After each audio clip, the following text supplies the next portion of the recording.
Amigos da TV Cidade, sim, já estamos de volta com o programa Cidade Aberta, edição de hoje, sempre com o apoio cultural da Ecofar, cuidando da nossa cidade, e do Grupo Feltrin, mais pela cidade, muito mais por você. O programa Cidade Aberta de hoje tem como convidada a nutricionista Veridiana Argenta Escapinello. Estamos aprendendo um pouco mais sobre educação alimentar, também sobre alimentação, claro, de uma forma bastante geral. Depois a gente vai pontualizando alguns temas específicos também.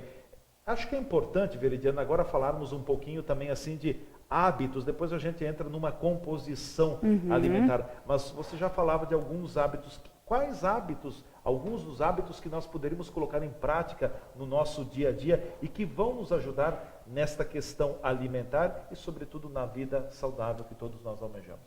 Perfeitamente.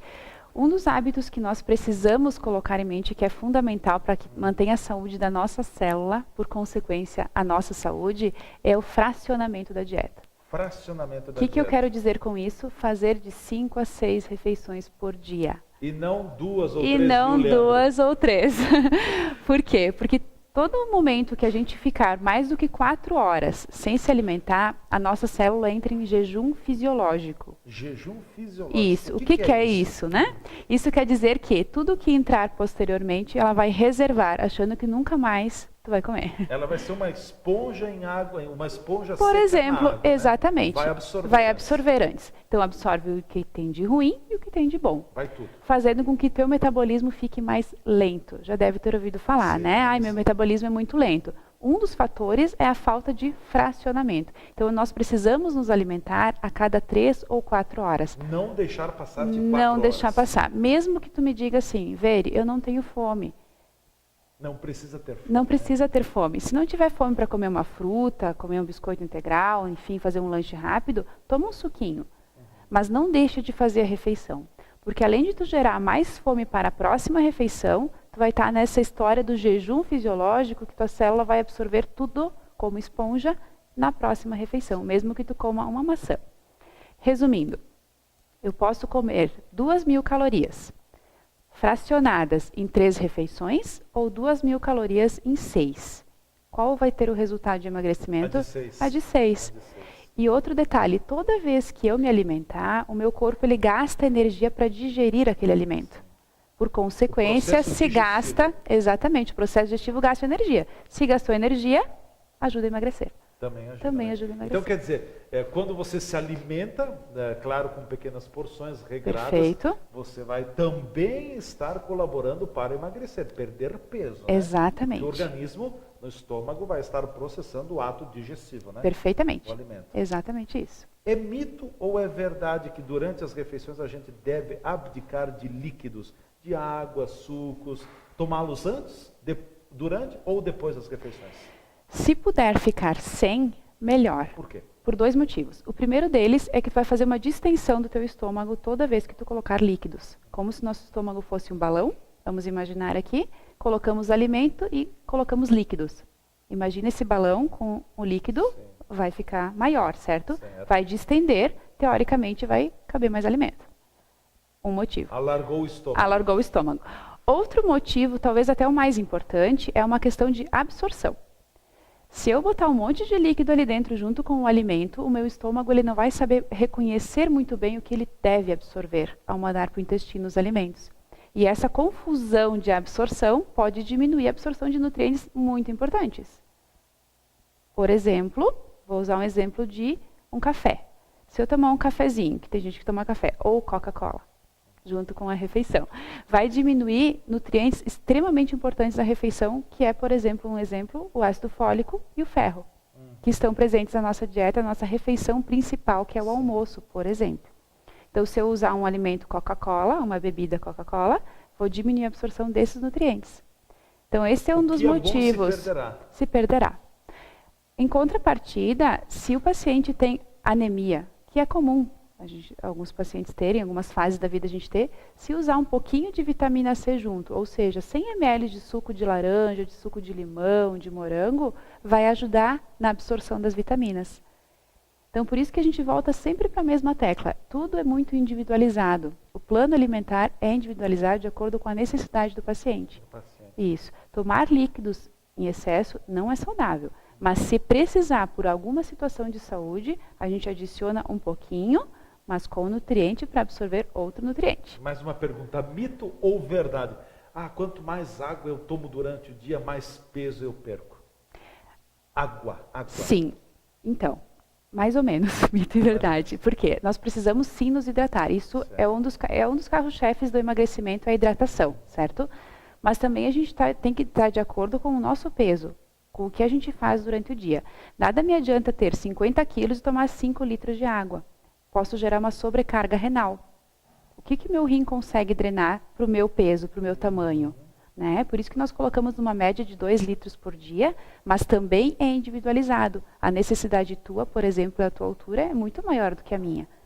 Então, tomar em excesso não é benéfico. Nós devemos tomar o que nós precisamos, em torno de 2 litros por dia.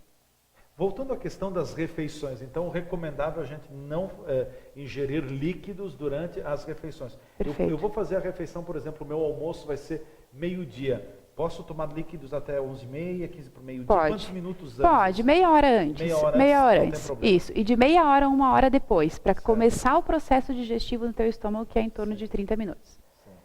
Então, eu vou fazer o meu almoço ao meio-dia, vou ter o meu almoço ao meio-dia, 11h30 da manhã, ainda posso tomar líquido, depois dar um intervalo e volto lá perto da 1 hora, Perfeito. 1h30, eu posso voltar a ingerir. Isso aí, e aí tu vai te hidratando durante todo o dia.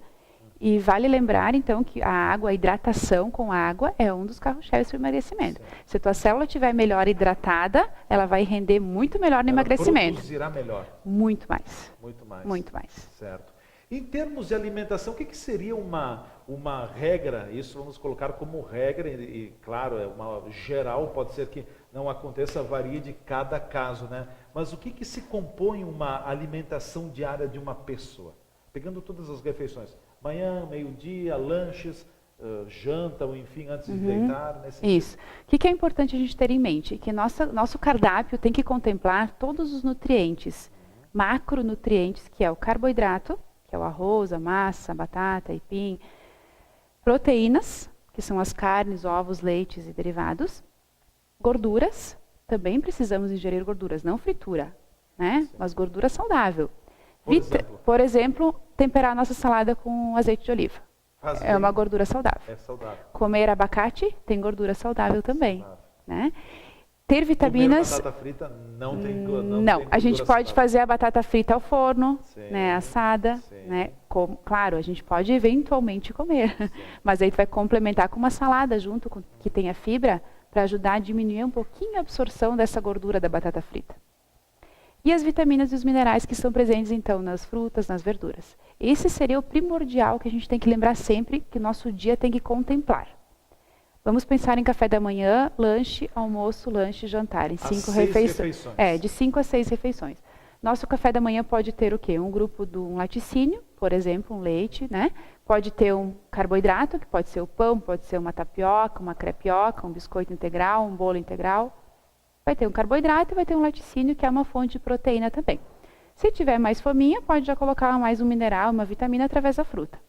Então, contemplo o meu café da manhã. Para os lanches, priorizar sempre frutas ou iogurtes. Frutas ou iogurtes. Deixando o carboidrato para as refeições principais. As refeições âncoras. Por exemplo, o café da manhã, almoço e jantar. No almoço, então, eu vou consumir um carboidrato, uma leguminosa, uma proteína e as saladas. O que seria isso? O carboidrato, arroz ou massa, ou batata, ou aipim, ou polenta. Sim. Uma leguminosa... Nunca e. No plano alimentar eu coloco um ou bem grandão, assim, e destacado. Uma leguminosa, que é o feijão ou a lentilha ou o grão de bico. Proteína, então, que vai ser uma carninha de gado, frango, peixe ou ovo. Da palma da mão? Normalmente, para uma pessoa do meu tamanho, a palma da minha mão. No teu caso, um pouquinho maior, porque vai depender também do objetivo e da estrutura. E os vegetais, de preferência de 2 cores, seria bem interessante. Lanche da tarde volto com fruta, e à noite, iogurte. E à noite posso também fazer uma espécie de almoço, né? O tipo de alimentação tipo almoço, ou até um sanduíche, uma tapioca, enfim. O que vai valer nesse contexto todo é que componha todos os grupos alimentares e na quantidade adequada para o objetivo que eu quero. Né? Então é diferente o meu plano alimentar do teu. Né? Eu quero ganhar massa muscular, tu quer perder massa gorda e ficar com a tua massa muscular. Planos alimentares totalmente diferentes.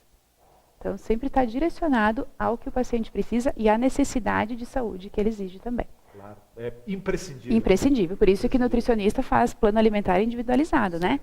Deixa eu te fazer uma pergunta que as pessoas fazem no dia a dia. Mas eu estou agora tendo uma reeducação alimentar. A reeducação alimentar está me dando fome. A reeducação alimentar gera fome ou não? Não, pode gerar vontade de comer. Que é diferente. É muito diferente. A fome é quando a gente está com dor de cabeça, a gente está com mal-estar, com tontura, está indisposto, tremelico. Isso é fome. Então, aí a gente pode ajustar que daqui a pouco, né, precisa ter um ajuste. Gastou um pouco mais de energia e tal, precisa ajustar. A vontade de comer é o que a gente para e pensa, precisa? Precisa mesmo? Aí essa é a vontade de comer, que normalmente é o que acontece, né? Tem que pensar 2 vezes, 3 vezes, para realmente ter certeza se é fome. Normalmente é vontade de comer. Para uma reeducação alimentar funcionar, sobretudo a questão à noite, as pessoas dizem muito assim, bom, eu vou fazer a minha refeição, não é eu sair da mesa, eu já estou indo jogando na cama. Sim. Não é recomendável isso. Não é recomendável. A gente precisa começar o processo digestivo antes de deitar. Então, no mínimo 1 hora e meia, para começar a saiu do estômago o alimento, vai para o intestino, aí a gente vai deitar. Aí já pode deitar. A gente pode deitar. Certo. Outro detalhe, não jantar à noite ajuda a emagrecer? Não precisa isso. Os pacientes cometem esses erros, né? Tiram as refeições. Eu não janto mais à noite para emagrecer. Nós não precisamos tirar refeições para emagrecer. A gente inclui. Normalmente, faz poucas refeições e a gente aumenta. Uma redistribuição. Perfeitamente. Ao invés de termos 2 grandes refeições ao meio-dia e à noite, isso. E, claro, e o café da manhã também, 3, em outras palavras, nós vamos ter 6 refeições. Perfeitamente. Por que os americanos, na verdade, têm uma característica muito importante? Os americanos têm no café da manhã a principal refeição do dia. Sim. Nós temos na janta a principal refeição do dia, porque trabalhei durante todo o dia, corri para cá ao meio-dia, o meu almoço foi estrangulado, foi rápido, é isso, aquilo. Eu estava com pressa, corri, não sei o quê. Chega a noite, bom, terminou o dia, agora eu tenho tempo, né? Essa é a chamada fome emocional. Fome emocional. Isso, que são os diversos tipos de fome, né? Uma delas é a fome emocional, que eu estou jogando essas sensações todas nesta refeição. Claro que muitas vezes é o tempo que a gente tem também, né? Sim. Melhor, ou um tempo maior. Mas não por isso que eu deva suprir o meu dia inteiro nesta refeição. Eu tenho que organizar ele. Se eu tenho um objetivo lá na frente de ter melhor qualidade de vida, de reduzir meu pezinho, eu tenho que pensar lá na frente também. Né? É ter a atitude para a situação. Então, eu vou comer de noite, sim. Vou sentar com a minha família, sim. Vou fazer uma refeição salgada ou um sanduíche, ok. Mas eu não preciso comer tudo. Sim. Também as pessoas dizem assim, bom, você vai se servir no restaurante, o seu prato, quanto mais colorido ele for, mais saudável é. Sim e não? Sim. Sim, porque esse colorido são vitaminas e minerais diferentes. E se tu ampliar esse espaço de verduras, por exemplo, e vegetais, tu vai ter menos espaço para os alimentos mais gordos. Né? Os carboidratos, as proteínas ou até mesmo frituras. Então, sim, deixar o prato colorido é muito bom. Uma dica para quem vai se servir em buffets. Olhe o cardápio antes de se servir. E não começa enchendo o prato. Isso. Seleciona o que vai escolher e aí foca nisso. É porque você coloca o olho em cima. Tem batata, eu quero isso. batata. Tem bastante, mas só um pouquinho de massa. Só um pouquinho. Isso aí que a gente vai vendo, né? Já é o erro. Sim. Então, olha antes. Porque a tendência de nós comermos, nos alimentarmos pelos nossos olhos. Sem dúvida, sem dúvida. Pelos olhos. Eu, por vezes, eu passo por um cardápio, aí eu chego na mesa e um familiar, quando está junto comigo, diz, tu viu que tinha tal coisa? E eu não, porque eu foquei. Sim. Eu olhei aquilo que eu iria pegar e não vi o restante, e mesmo sem intenção. Não fugiu da trilha. Não fugi da trilha, é isso aí. Claro, certo. Ainda dentro nesse espectro também que nós estamos falando de alimentação, até com crianças, tem que se cuidar muito também, claro, com crianças na infância, enfim, é muito importante, por isso que tem o acompanhamento de pediatras e tudo mais. tem que ter uma alimentação, o chamado uma alimentação balanceada, que vale para as crianças, vale para os adolescentes, vale para nós adultos e idosos também. Né? Sim, sem dúvida. Como desde o processo gestacional, né, do feto ali a gente tem que pensar, nós temos que ter uma atenção também especial às crianças, principalmente da idade dos 8 aos 14 anos, que segundo os últimos estudos mostraram que nesse período é crucial para o acúmulo de gordura. Dos 8 aos 14 Dos anos. 8 aos 14 anos. Como diz uma professora minha da pós-graduação, segure essas crianças fechadas. Isoladas. Dê a alimentação que ela pode somente, porque ali vai ser um momento crucial para o acúmulo de gordura. Né? Claro que a formação do hábito é familiar, sim, também é social, né? Porque a obesidade é uma doença socialmente contagiosa, né? De acordo com os nossos amigos, a gente vai indo no âmbito, né? Mas que a gente consiga fazer essa base para essa criança, mostrando que é importante ela consumir os alimentos saudáveis também, e que ela não será proibida dos não saudáveis, ela só não precisa consumir com tanta frequência. Isso é importante, para que na vida adulta ela não crie mitos, não deixe de comer alimentos saudáveis, porque na infância foi obrigada a comer, por exemplo. Sim, né? Com certeza. Veridiana, nós vamos ao nosso espaço de apoiadores culturais aqui no programa Cidade Aberta de hoje, que conta com a presença da nutricionista Veridiana Argentes Capinello. Estamos aprendendo mais sobre a alimentação. Tenho certeza que é um programa bastante educativo nesse ponto de vista, porque eu estou aprendendo e acredito que você que nos acompanha também esteja aprendendo bastante. O Cidade Aberta tem o apoio cultural da Ecofar, cuidando da nossa cidade, e do Grupo Feltrin, mais pela cidade, muito mais por você. Fiquem ligados, a gente volta em seguida falando mais sobre alimentação saudável com a nutricionista Veridiana Argentes Capinello, aqui na TV Cidade, aqui no Cidade Aberta.